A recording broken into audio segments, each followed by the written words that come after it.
My wife told her friend, "Don't marry, I'm trapped with him," thinking I couldn't hear her over the music. I stood up, freed her with one sentence, and walked out. But her new freedom started collapsing the moment the truth about her and her perfect lover hit the screens. Before we dive deeper into this story, I have one small request. Please subscribe, drop a like, comment, and hit that hype button to boost this channel so more people can discover these incredible Reddit stories. My name is Noah, and if you had walked into that riverfront loft 5 minutes before everything went wrong, you would have thought I was just another quiet husband holding a glass and a smile that did not quite reach his eyes. Fairy lights hung from pipes that used to drip rust, the kind of makeover people pay too much money for so they can say their love story began in an industrial chic space. Riley loved that phrase. She had picked this place for Lena's rehearsal dinner, and she moved through it like she owned both the room and the river outside the windows. I stayed near the end of the table, next to the kitchen door, where staff came and went, and nobody needed me in photos. That has become my usual angle in life lately, present, but easy to crop. I was half listening to the clink of cutlery and half to the playlist when I heard Riley laugh a little too loudly at something Lena said. I did not even look up at first. Then her voice cut through the noise. She told Lena not to marry, said, "I'm trapped with him," in a bright, joking tone, like she had just dropped the funniest punchline of the night. For a second, I thought I had misheard. Then Lena snorted, and someone at the table said, "Stop, he'll hear you." And they all glanced down the table toward my chair, the one they assumed was safely out of range. If I had been the man Riley describes to her friends, I probably would have stayed seated, swallowed hard, and told myself she was just venting. Instead, I stood up. My chair scraped loud against the floor, and a few heads turned, annoyed that the extra in the scene had remembered he had lines. I walked down the table, nice and steady, not fast, not dramatic. Riley's smile froze halfway. You could almost see her brain flipping through excuses. I looked at her, then at Lena, and I said, very clear, "Trapped? You're free now." No shouting, no swearing, just that. The room went so quiet the kitchen fridge hum sounded like a siren. Then I put my glass down, nodded at the groom, and walked out past the fairy lights and the rented arch, thinking that if this was the story she wanted to tell about me, I might as well give it an ending she did not write. The next morning, the loft felt like a stage after the actors had gone home, just crumbs and dead flowers and that fake romance smell from cheap candles. Riley and I had stayed in the guest room upstairs because it was easier than driving back. Or at least, that had been the plan before I ruined her comedy routine with one honest line. I woke up early, out of habit, and lay there staring at the ceiling pipes, listening to her breathe like nothing had happened. When she finally stirred, she groaned, asked what time it was, and then remembered, in slow motion, that the rehearsal dinner had not ended with sparkles and group photos. She rolled over and looked at me like I was the one who had dropped a bomb in her life. She asked why I had to make everything dramatic, said she was obviously joking, that adults vent, and I should not be so sensitive. I let her talk, let the words pile up like dirty plates. I told her I did not stop her from venting. I just ended the sentence. That did not go over well. She got dressed in fast, angry motions, hair yanked into a ponytail, lipstick applied like war paint. Downstairs, in the empty hall, she paced while I checked my phone. That was when our shared calendar pinged on the screen, cheerful and neutral. A new event had popped up for next week. Tasting with Evan, rooftop, at the same bar whose name I had heard tossed around all month. In the notes, it said, "Late, don't wait up," written in her neat, careful style. Riley saw the notification over my shoulder and rushed to explain that it was just work, that she had to meet venue partners, and it would help Lena's wedding and her career. I nodded, like I believed the sky was green. On my way to the maintenance office later, I thought about how she said she was trapped while scheduling late-night rooftop tastings with the venue manager. Trapped people usually do not book standing dates with better views. At work, Tessa looked at me and asked if the dinner had gone okay. I almost said, fine, the way men do when they are bleeding emotionally but still upright. But instead, I told her, I think my wife just soft-launched our divorce, and watched her eyes sharpen in a way that told me she understood more than she said. In the maintenance office, everything was the same and nothing was. The same chipped mugs, the same flickering overhead light we kept meaning to fix, the same stack of work orders asking why mysterious stains kept appearing on carpet nobody actually used. My life, on paper, was boring and predictable. It was my marriage that had apparently decided to become prestige television. Tessa sat at her desk across from mine, tapping at her keyboard, pretending not to stare. She is good at quiet, which is rare in our building. After a while, she cleared her throat and said she saw a couple of posts from the rehearsal dinner, asked if it was fun. I said it depended which row you sat in. Then, because I was tired of hearing myself lie, I told her what Riley had said about being trapped, how I had stood up, how I had walked out. Tessa listened without interrupting, then reached for the maintenance schedule binder like she needed a prop.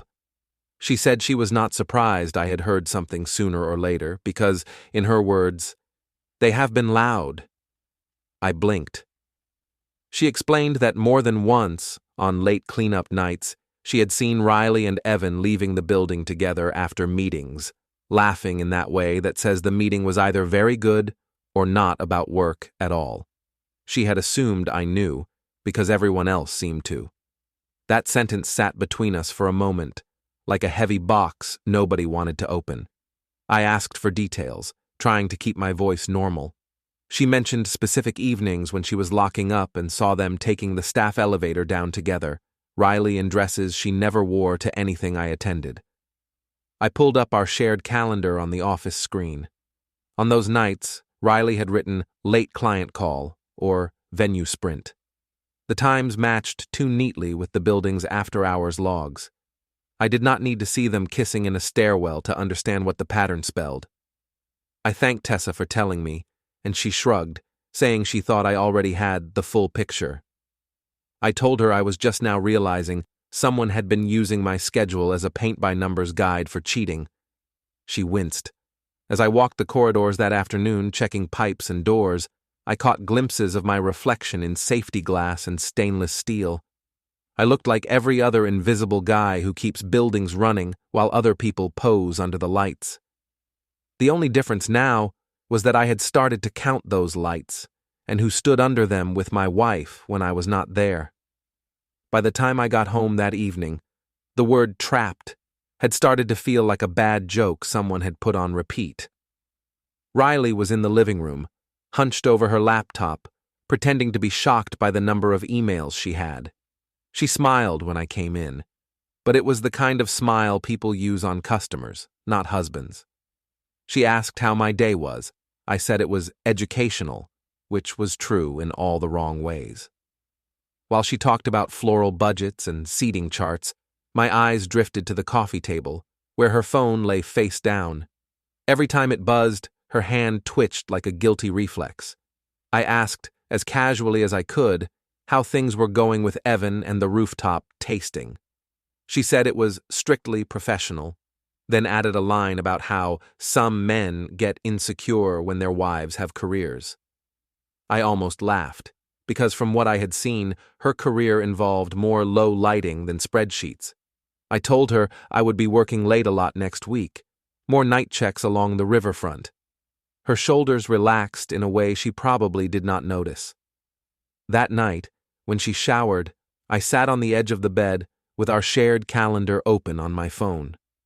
The Tasting with Evan event had a little note at the bottom.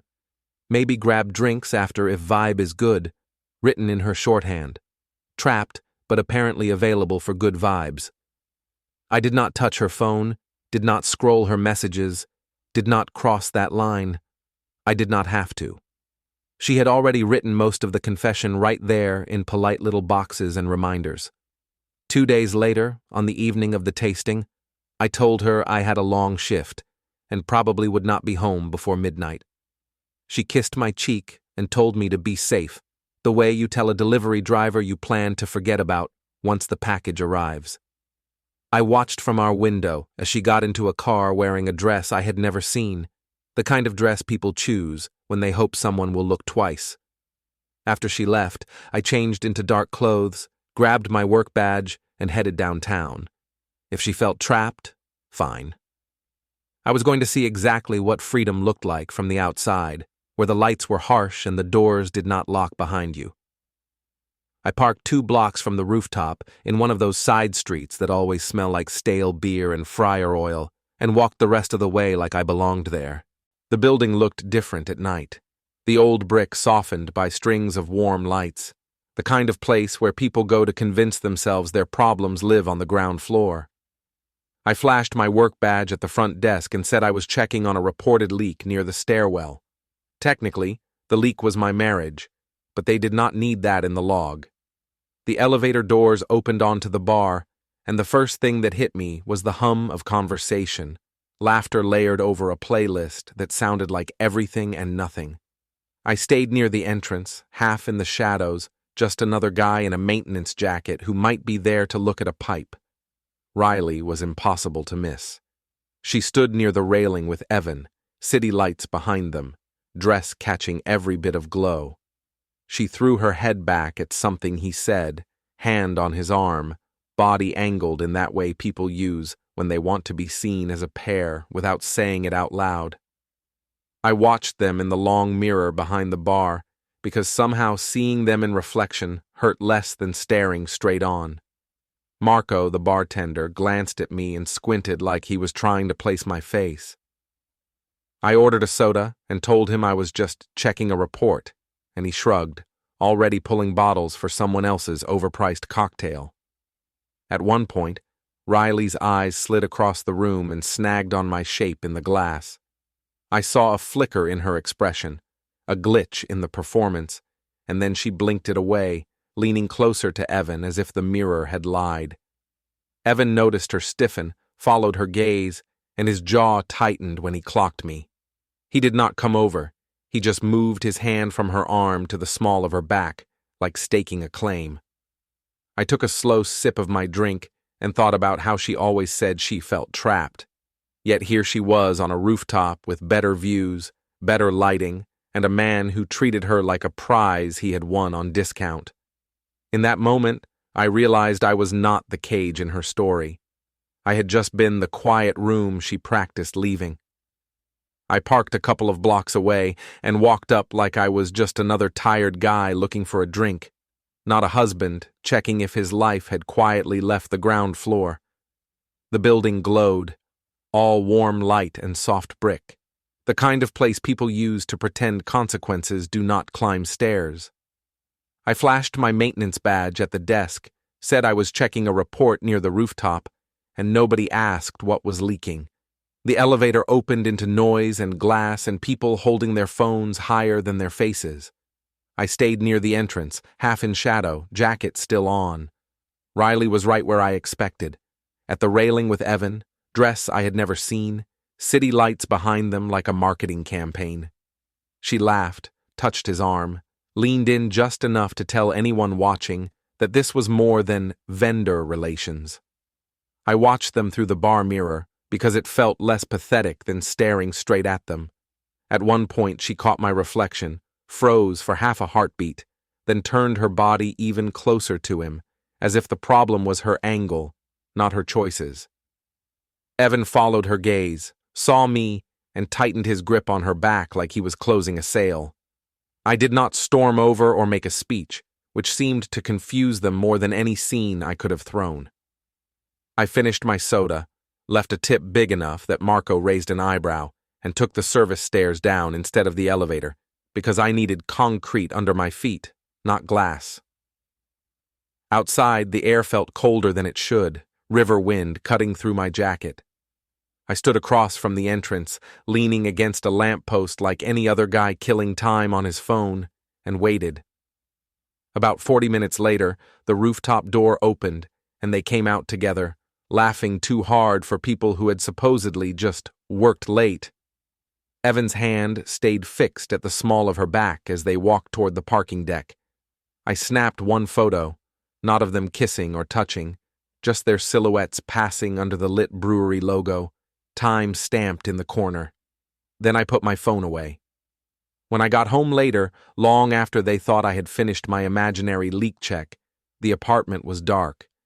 Riley texted that she was exhausted and staying at Lena's to help with wedding chaos. I stood in our kitchen, looked at the photo, and realized the chaos had a much simpler address.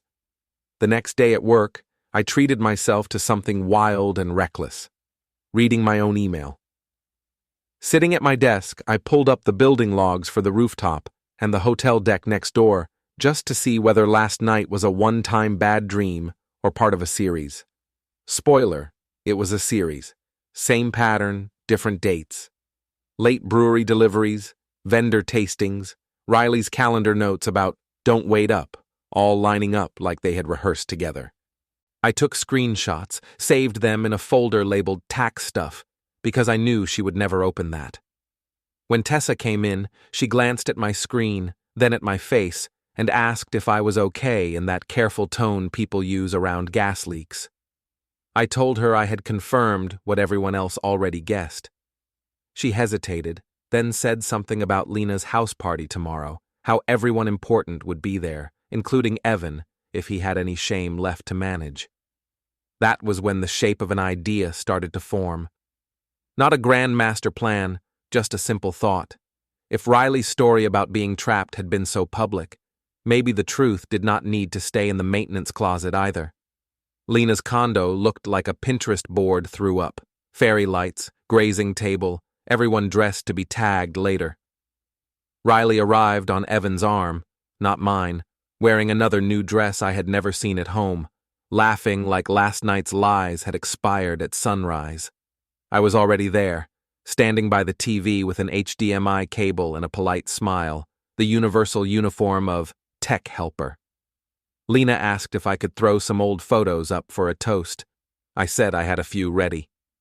First came harmless stuff, college pictures, bad haircuts, Lena crying over a cake that collapsed. People laughed, phones came out. Then the next slide, a screenshot of our shared calendar with "Tasting with Evan," "Rooftop, don't wait up," highlighted in cheerful blue. Silence, then nervous chuckles. Another slide, the rooftop tag from last night, Riley's profile circled, brewery logo glowing behind two familiar silhouettes. Last, the building log timestamps lining up with those same nights, neatly cropped. Evan swore, Riley grabbed for the remote, but I stepped back, hands visible, and said everything shown was ours or public, nothing stolen, nothing hacked. I looked at Riley, at Lena, at the room and said, "You weren't trapped, Riley, you were just busy."